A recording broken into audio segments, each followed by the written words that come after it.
छात्र अब वेद पढ़ेंगे। सामाजिक विज्ञान पाठ्यक्रम में बदलाव किए गए हैं। 1975 के आपातकाल पर नया लेसन जोड़ा गया है और यह लेसन है understanding society India and beyond 1।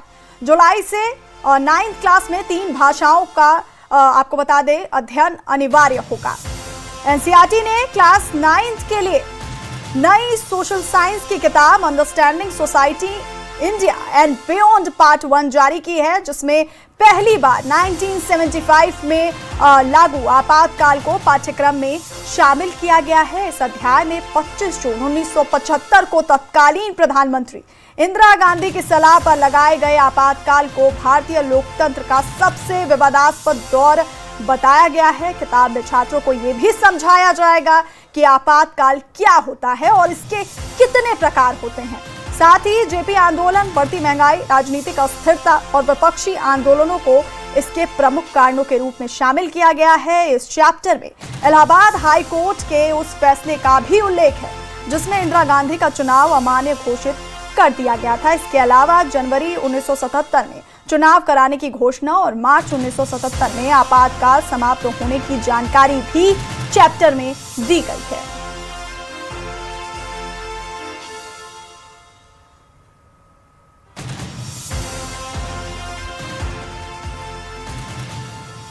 तो एनसीईआरटी आज नई किताबें जारी करेगी। 9th क्लास के जो छात्र हैं वो अब वेद पढ़ेंगे। इसके साथ ही सामाजिक विज्ञान पाठ्यक्रम में भी बदलाव किए गए हैं।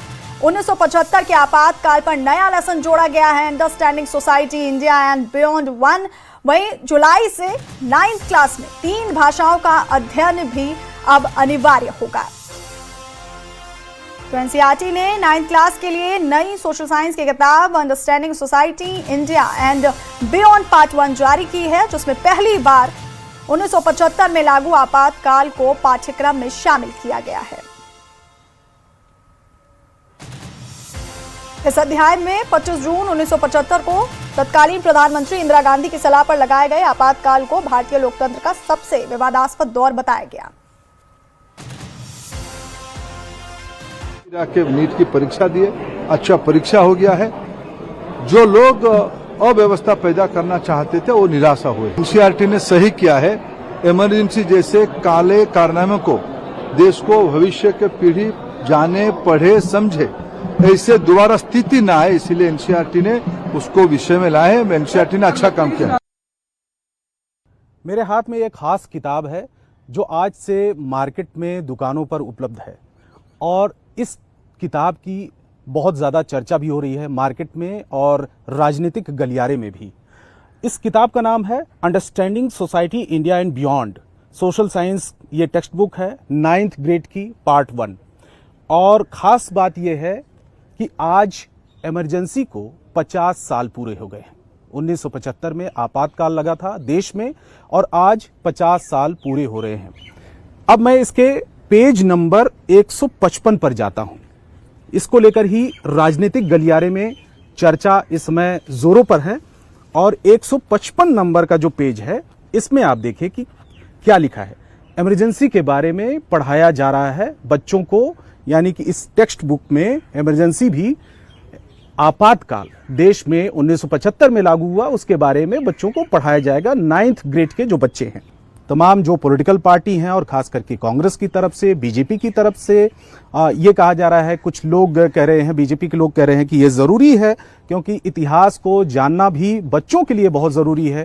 कांग्रेस के लोग कह रहे हैं कि अपनी जो विचारधारा है वो बीजेपी थोप रही है, बीजेपी सरकार बुक्स में, और बच्चों को ये सब नहीं पढ़ाया जाना चाहिए। तो आप देखिए क्या लिखा है। इसमें लिखा है, जो पहली लाइन से मैं आपको पढ़ रहा हूं, लिखा है कि भारत के लोकतंत्र के इतिहास में 1975 से 1977 का दौर काफी चर्चा में रहा। उस समय देश में इंदिरा गांधी की सरकार थी और लोगों में सरकार को लेकर नाराजगी बढ़ रही थी। महंगाई बढ़ रही थी, बेरोजगारी की समस्या थी और कई लोग मानते थे कि सरकार ठीक से काम नहीं कर रही है। इमरजेंसी के बारे में, यानी कि आपातकाल के बारे में उन्हें जानकारी होनी चाहिए कि उस समय की स्थिति क्या थी और आज की स्थिति क्या है। आज की सरकार में प्रेस को लेकर किस तरीके से फ्रीडम है या फिर लोग सोशल मीडिया पे बहुत सारी चीजें सरकार के खिलाफ भी, सरकार के सपोर्ट में भी बोलते हैं।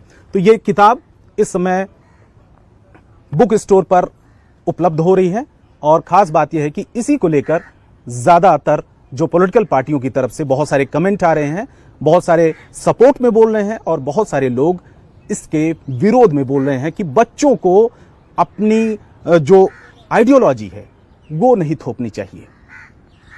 कैमरामैन पंकज तोमर के साथ रवि सिंह, दिल्ली, न्यूज़ 18 इंडिया।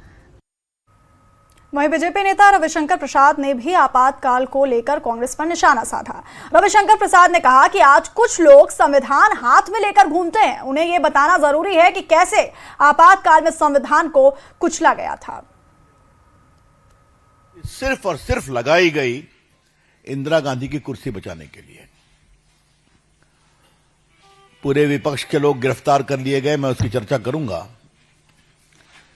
लेकिन आज मैं 50 साल पूरे हो रहे हैं, तो मैं आप लोगों को और आपके माध्यम से देश को बताना चाहूंगा कि सारे संवैधानिक जो संस्थान हैं उसको किस तरह से एब्यूज किया गया। Today is the time to recall as to how, while imposing emergency, all the signposts of democracy, the institutions, were brutalized by the then Congress government headed by Indira Gandhi. आपको मालूम है कि emergency लगाने का जो प्रस्ताव था उस पर कैबिनेट की सहमति नहीं थी। रात के अंधेरे में फखरुद्दीन रही अहमद तत्काल राष्ट्रपति से दबाव देकर साइन कराया गया और सुबह 6 बजे पोस्ट फैक्टो अप्रूवल के लिए कैबिनेट की मीटिंग बुलाई गई। उसके बाद सभी नेताओं की गिरफ्तारी हुई, आरएसएस पर बैन लगा। क्या जेपी, क्या मोरारजी भाई, क्या अटल जी, क्या आडवाणी जी, जॉर्ज फर्नांडिस तो संघर्ष कर रहे थे, मधु दंडवते, ये सभी गिरफ्तार हुए। मित्रों, जेल में जो तांडव हुआ है, और दिल्ली में 600 करोड़ के दवा और मेडिकल उपकरण घोटाले की जांच में ईडी की एंट्री हो गई है। ईडी ने इस मामले में मनी लॉन्ड्रिंग की जांच शुरू कर दी है, जिसे लेकर दिल्ली सरकार के स्वास्थ्य सेवा निदेशालय यानी डीजीएचएस से दवाओं और मेडिकल उपकरणों की खरीद, सप्लाई और टेंडर प्रक्रिया से जुड़े दस्तावेज मांगे गए हैं। ईडी ने डीजीएचएस को चिट्ठी लिखकर यह मांग की है कि दवाओं और उपकरणों की खरीद के लिए जो टेंडर जारी किए गए, जिन मैन्युफैक्चरर्स से खरीद की गई और जहां जहां सप्लाई की गई, उससे जुड़े सारे दस्तावेज उपलब्ध कराएं। जांच के दायरे में portable X ray machine, C arm radiological equipment, anaesthesia workstation, ORS, bedsheet,